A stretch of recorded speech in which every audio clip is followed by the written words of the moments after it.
Danilo Astori es el hombre clave para entender la transformación económica que ha vivido el país en los últimos 13 años. El anuncio anticipado de que sería el ministro de Economía ante una inminente victoria del Frente Amplio en las elecciones de 2004 sirvió para traer calma a los empresarios que estaban preocupados por las medidas que podía tomar la izquierda por primera vez en el poder.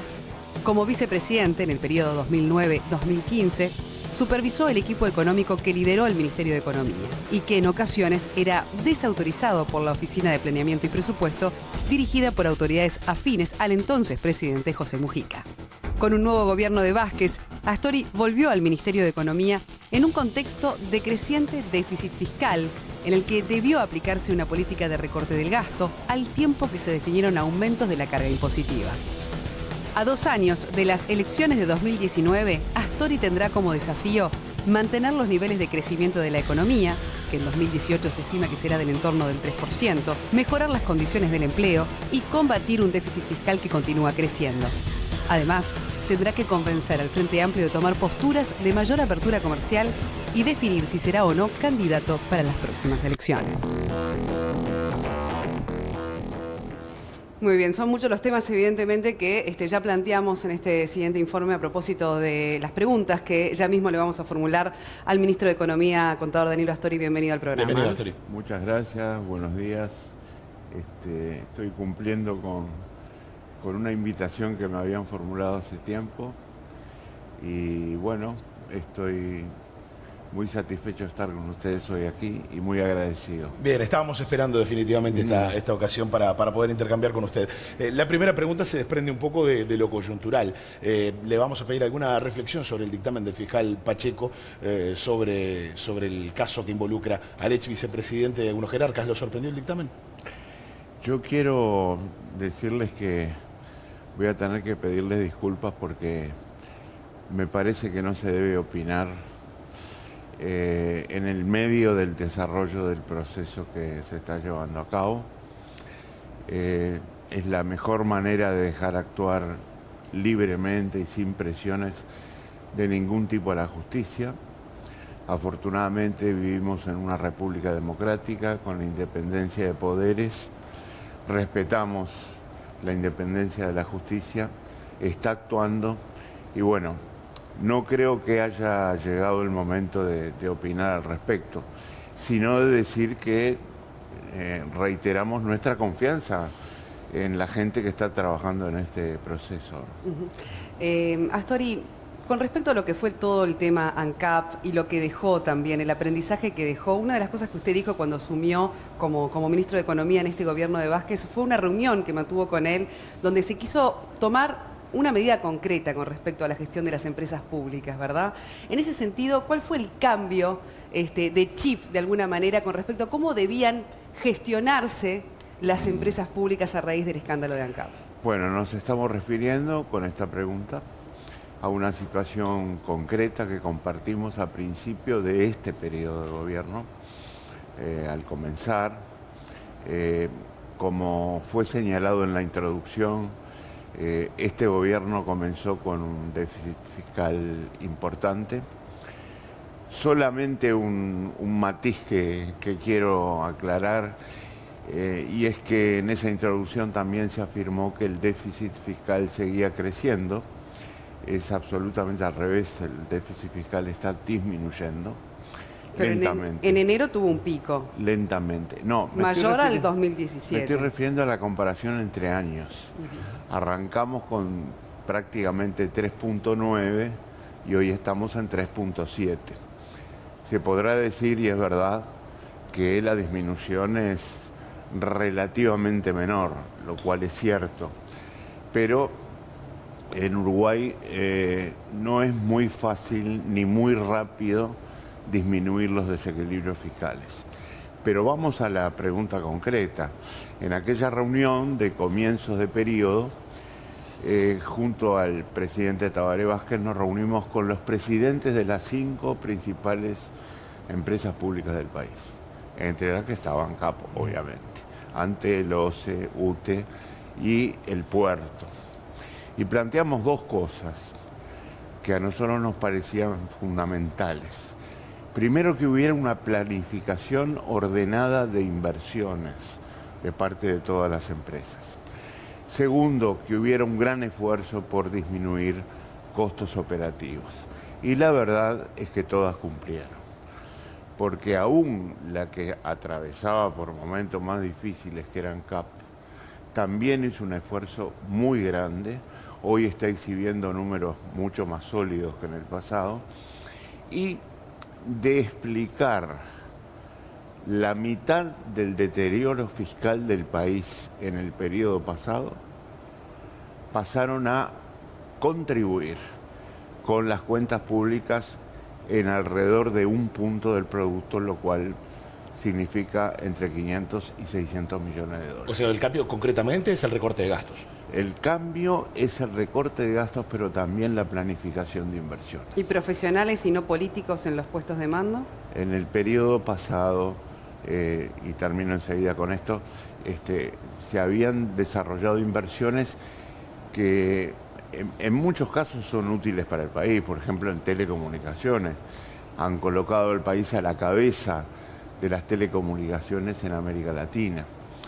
Y en cuanto a los recursos humanos, también obviamente hubo una influencia importante, porque en toda empresa hay una conjunción de recursos materiales, recursos humanos y recursos financieros, y eso mejoró. En la comparativa de un año y otro, hablemos por ejemplo de desempleo. El país ha tenido un crecimiento sostenido en materia de su economía, sin embargo hay un deterioro del mercado laboral y hay una cifra de desempleo que preocupa.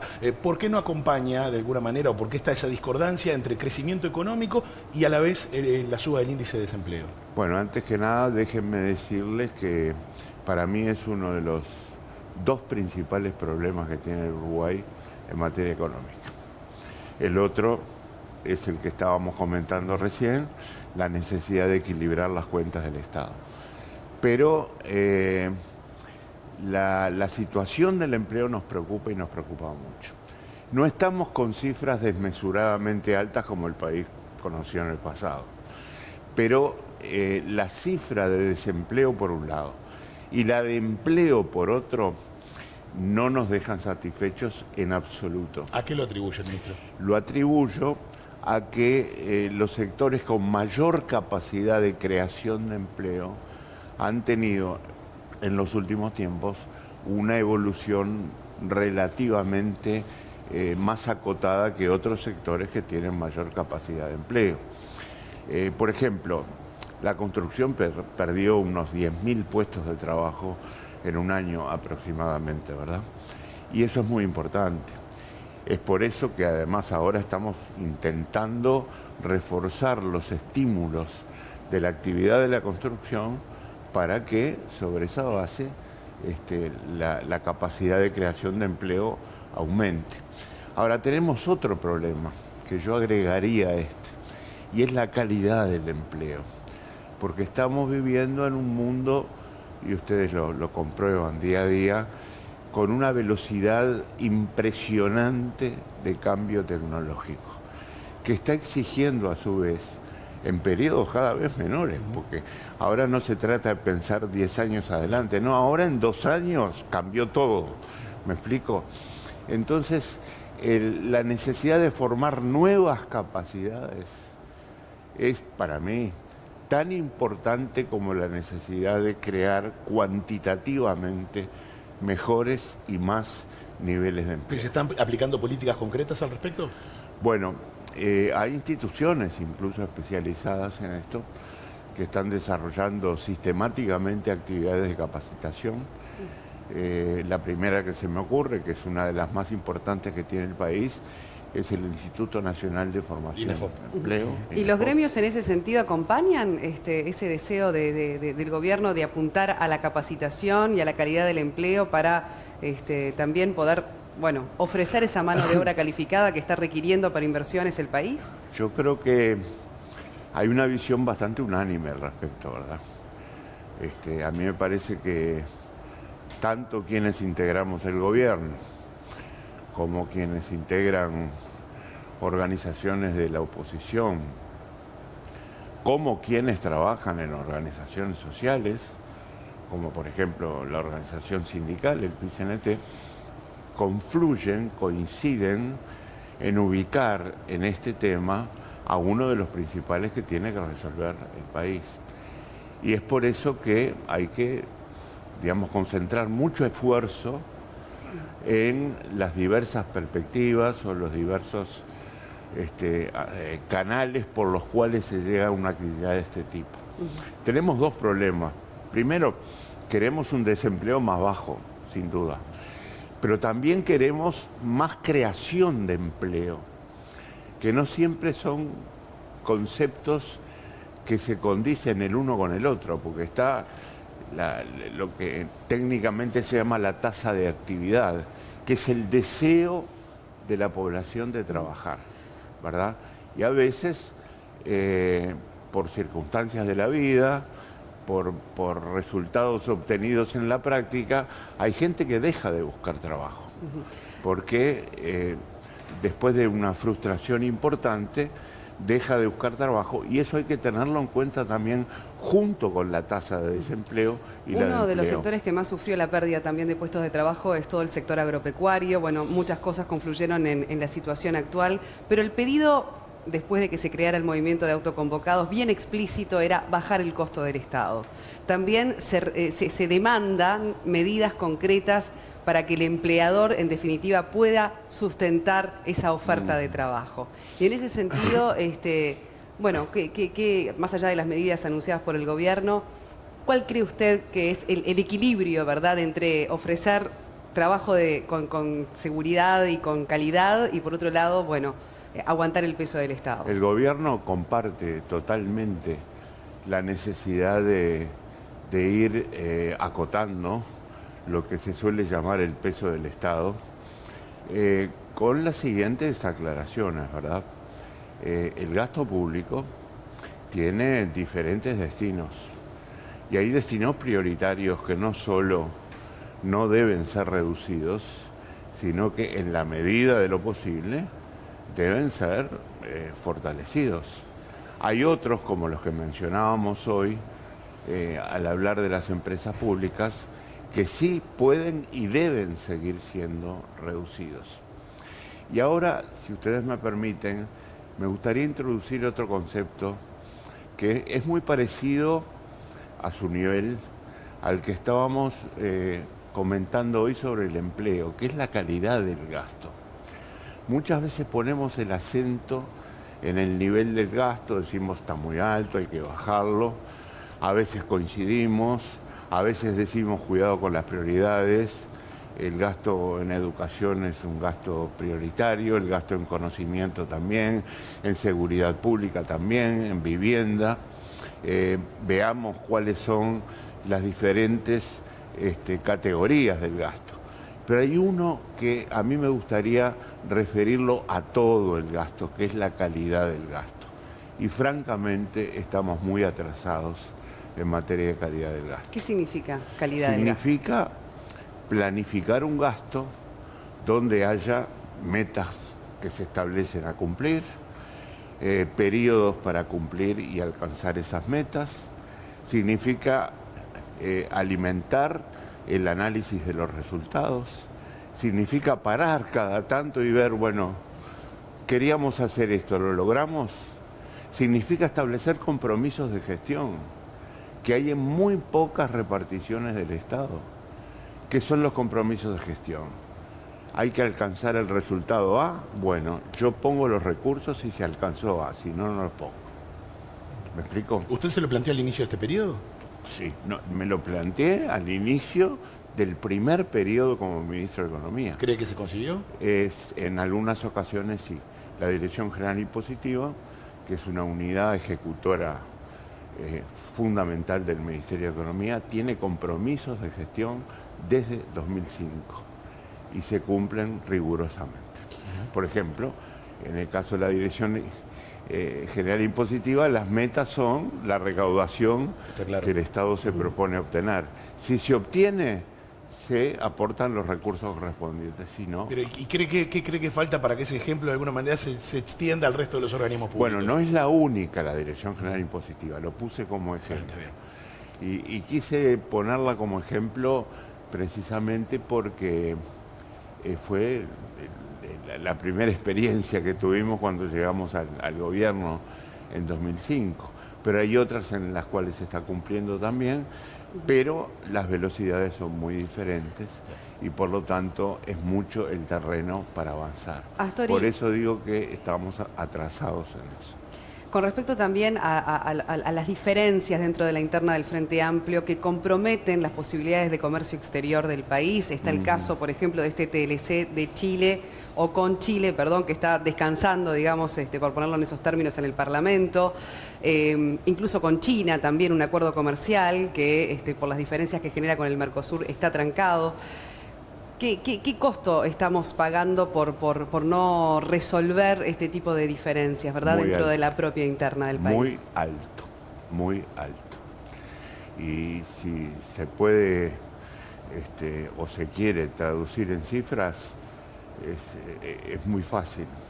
Es decir, Uruguay está pagando por ingresar en ciertos mercados y ha aumentado mucho la cantidad de mercados Uruguay, ha diversificado muchísimo. Hay años en que coloca productos en 140, 150 países. Al pagar aranceles, por no tener preferencias arancelarias, el país está perdiendo. Pero cuando es su propio partido de... el que le tranca la posibilidad de poder, concretar justamente esos tratados. Bueno, vamos a señalar, ese es un punto de discrepancia dentro del Frente Amplio, sin duda. Hay dos visiones. Hay una visión aperturista, llamémosla así, personalmente es la que comparto y es la que comparte también el presidente de la República, el canciller, una visión aperturista integral además, ¿verdad? Porque no se trata solo de vender y comprar, no se trata solo de conseguir inversiones, se trata además de defender valores políticos esenciales que le dan al país identidad, que lo hacen conocer en el exterior, que lo ayudan a exhibir su lugar en el mundo con notoriedad, a pesar de ser un pequeño país geográficamente considerado. Y hay otra visión que tiene una noción más cerrada acerca de las posibilidades de apertura del país, que pone el acento en algunas dificultades que se presentan sobre determinados temas, compras públicas, propiedad intelectual, la nueva generación de tratados, incluso los temas ambientales, ¿verdad? Nosotros tenemos que observar cómo han ido evolucionando los tratados de acuerdo de preferencias en el mundo y nos vamos a dar cuenta que cada vez abarcan más temas. Por ejemplo, hemos estado hablando mucho de la equidad de género y está bien que hablemos de la equidad de género en el país. Los nuevos tratados, la nueva generación de tratados internacionales incluyen la equidad de género como un elemento fundamental del tratado. ¿Y por qué algunos sectores no lo suscriben? ¿Por dogmatismo? ¿De qué se trata? ¿Qué es lo que el palo en la rueda en ese caso? Yo no quisiera, digamos, adoptar o utilizar una palabra injusta en este caso. Yo respeto las opiniones de los compañeros que piensan diferente. Pero usted habló de renovación ideológica. Yo hablo de renovación ideológica y creo que para el Frente Amplio es absolutamente esencial. ¿Y no la traen la nueva generación absolutamente esencial. Y me preguntan muchas veces, bueno, ¿y qué hacemos? Y bueno, yo contesto, paciencia, seguir trabajando. Por ejemplo, ahora tenemos algo que no teníamos, es un pasito adelante. Tenemos un cronograma de discusión de, por ejemplo, el tratado de libre comercio con Chile. Seguramente el de China también va a entrar, el posible tratado de libre comercio con China, porque con China tenemos otra cosa más importante que a mí me gustaría mucho decirlo en 10 segundos. Y es que tenemos un tratado de acuerdo estratégico, no solo comercial, con China, lo cual... ¿Qué implicaría? Para mí es muy importante. Y implicaría, entre otras cosas, que China esté demostrando un interés especialmente grande, intenso, duradero, en participar en las obras de infraestructura que el país tiene por delante. Claro, porque además entre las Y cosas eso- que tiene por delante es toda la inversión ferroviaria para la segunda planta de Exactamente. UPM, por ejemplo. La presencia de China en esa experiencia es dominante, es fundamental, dominante en el buen sentido, en el sentido de numerosa, de deseosa de participar. Y por lo tanto eso es muy importante. Y hay otra manera, un segundo más, de ver esto que estamos comentando, y es cómo se comportan nuestros competidores. Porque mientras Uruguay paga centenares de millones de dólares de arancel para vender en el exterior, nuestros competidores no pagan. Claro. No, lo que pasa son es que básicamente Nueva Zelanda y uno lo Australia. escucha y piensa, ¿no?, qué papel debe cumplir usted como ministro de Economía dentro de su propio partido, teniendo que, bueno, los argumentos tan claros sobre la mesa. Bueno, de todos modos, a veces preferir no seguir profundizando las diferencias y perderse quizás la posibilidad de estos beneficios para el país. Pero volviendo al tema de Yo voy a ideológico, preferir siempre argumentos claros, ¿verdad? Para Antes poder que paliar- tener, antes que paliar, para tener fundamentos para la discusión. Bien. Y en este caso estamos trabajando pero lo ato codo con el a tema codo con la Cancillería para avanzar. de tema de la renovación ideológica, porque curiosamente no habla tanto de lo que es la renovación generacional, en realidad no es un tema tan etario, que sí se plantean en otros partidos, pero sí un tema ideológico. Pero vayamos un poco más, ¿no? ¿Qué significa un cambio ideológico? ¿Qué es lo que hoy está en definitiva, bueno, generando esa necesidad? Y si acaso usted es esa figura de la renovación ideológica del Frente. En una estructura ideológica que no es otra cosa que una estructura de ideas, como lo indica su expresión, tenemos varios niveles. Tenemos en la base fundamental un conjunto de valores y conceptos esenciales de la condición humana, que es lo que los frenteamplistas compartimos más. Allí no tenemos ninguna diferencia sustancial ni significativa. Estamos en el Frente Amplio porque compartimos ese conjunto de valores y conceptos fundamentales.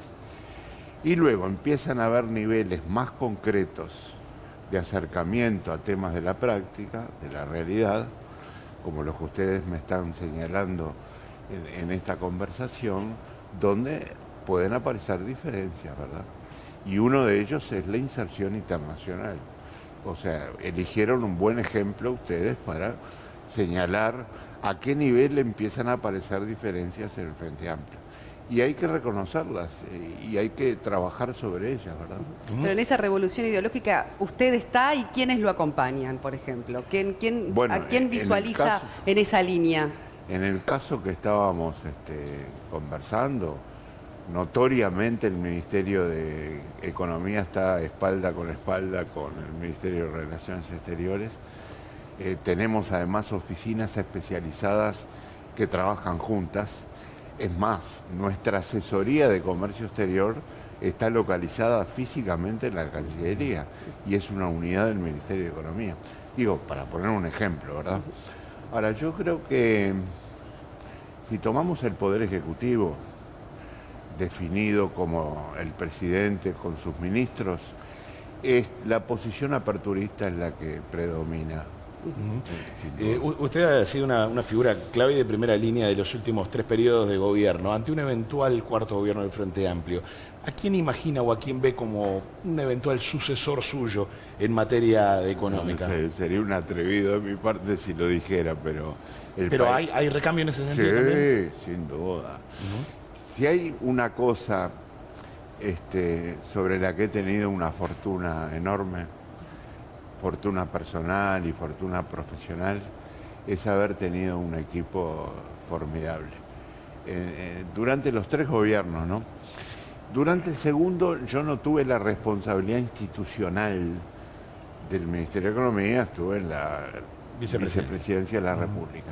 Pero tanto en el primero como en el tercero, con una diferencia que ahora quiero marcar, el equipo es profesionalmente brillante. Pero más allá de las características, yo apuntaba, digamos, una figura para encabezar un ministerio. Pero yo les pido que comprendan que no sería prudente de mi parte adelantar ningún nombre. Pero la diferencia que quería marcar es que siendo los dos equipos del primero y el tercer gobierno, y también el del segundo, aunque yo no haya estado directamente involucrado en la responsabilidad de la política económica, evolucionan en base a juventud. Son cada vez más jóvenes los integrantes de ese equipo y por eso digo que he tenido una inmensa fortuna personal de contar con gente tan buena. Bueno, usted ya dijo que no quiere definir ahora su candidatura o no con respecto a las próximas elecciones, pero volvería, por ejemplo, en caso que usted descartara esa precandidatura, a ocupar nuevamente el Ministerio de Economía. ¿Seguiría en el cargo en caso de que se lo solicite si descartara la precandidatura? Ahí me atrevo a decir que no. Me atrevo a decir que no, porque creo que ya he cumplido un ciclo en el Ministerio de Economía. Y la verdad es que la experiencia ha sido una de las más grandes y profundas de mi vida. Me he sentido muy bien haciendo este trabajo, me siento muy bien haciendo este trabajo, pero no creo que en un eventual futuro gobierno sea ministro de Economía. Con respecto a, cuando usted estaba como vicepresidente en el periodo de Mujica, que ya se iba acercando el año electoral, usted habló del tema, ¿no?, de ese gasto excesivo que se realiza muchas veces cuando se está en la previa de la contienda electoral, ¿no? Ahora debemos enfrentar la próxima rendición de cuentas, también antesala de año electoral, y cómo, estando la preocupación tan sobre la mesa del déficit fiscal, se va a manejar el tema del gasto, ¿no? Sabiendo además de que hay intereses políticos, lógicamente, con la cercanía de las elecciones, donde sabemos que se gasta a veces más de lo que se puede. Históricamente, en años de campaña aumenta el gasto. ¿Cómo es el compromiso que asume usted? Que rompiéramos con esa tradición, ¿no? ¿Y se puede? Y ahí está, ¿se puede? Tiene que poderse. Yo lo que estoy diciendo, simplemente, es algo muy sencillo. Estoy diciendo que el gran desafío que vamos a tener es el de equilibrar el cumplimiento del programa del Frente Amplio con la realidad fiscal del país. Así de sencillo. Y eso se tiene que poder. La rendición de cuentas que vamos a preparar próximamente tiene, por ejemplo, que tener un espacio fiscal igual a cero. Esto es, no puede haber ningún gasto que no esté financiado, ¿verdad? Y eso ya lo empezamos a conversar en el seno del gobierno, por ejemplo, en la reunión de ministros que organizó el presidente de Anchorena en el verano. Ese tema estuvo presente y me pareció que hay un gran consenso al respecto en el seno del Poder Ejecutivo. Pero justamente el desafío es ese, no dejar de lado las prioridades que tenemos en materia, por ejemplo, de educación, de seguridad pública, de vivienda, en el sistema de cuidados, con los recursos limitados que tiene el país. Y por lo tanto, esta rendición de cuentas va a tener que inscribirse en lo que hoy, al principio de la charla, llamábamos la trayectoria descendente del déficit fiscal. Nosotros tenemos una meta que es llegar a 2,5% de déficit respecto al producto. Hoy estamos en 3,7%. El esfuerzo que va a haber que realizar es muy grande, es muy intenso, pero no podemos renunciar a él. Y por último, bien cortito, yo lo que le preguntaría es, en esa reunión de Anchorena, usted, por ejemplo, que se habló de que cada uno iba, serle explícito al presidente sobre qué postura iba a tomar en las próximas elecciones. ¿Usted a él ya le comunicó la decisión de cuál va a ser? No comuniqué. ¿O cuál es su anhelo de...? No comuniqué una decisión que no tomé todavía, por supuesto. O sea, ¿no tiene claro, por ejemplo, el 20 de marzo de 2019 en qué circunstancia va a estar? Sí, no, estamos esperando el Mundial de Rusia. Bueno, me quedo con esa respuesta. Es una variable de la que no se suele hablar, exactamente, pero es un termómetro anímico. Va a jugar mucho. No, lo comento casi en broma porque hace poco un medio publicó una especie de consenso no escrito entre todos los partidos de lanzar la etapa. Claro. Pero hay una correlación. Así que lo decide, ¿cómo no? lo decide después del Mundial. Yo creo que sí. Lo decide después del Mundial. Bueno, ojalá que la próxima ocasión entonces sea más a corto plazo para volver a charlar, ministro. Ojalá. Muchísimas gracias por su No, presencia. no, esta mañana en prometo Buen Día Uruguay. no demorar tanto como la primera vez. Y muchas gracias.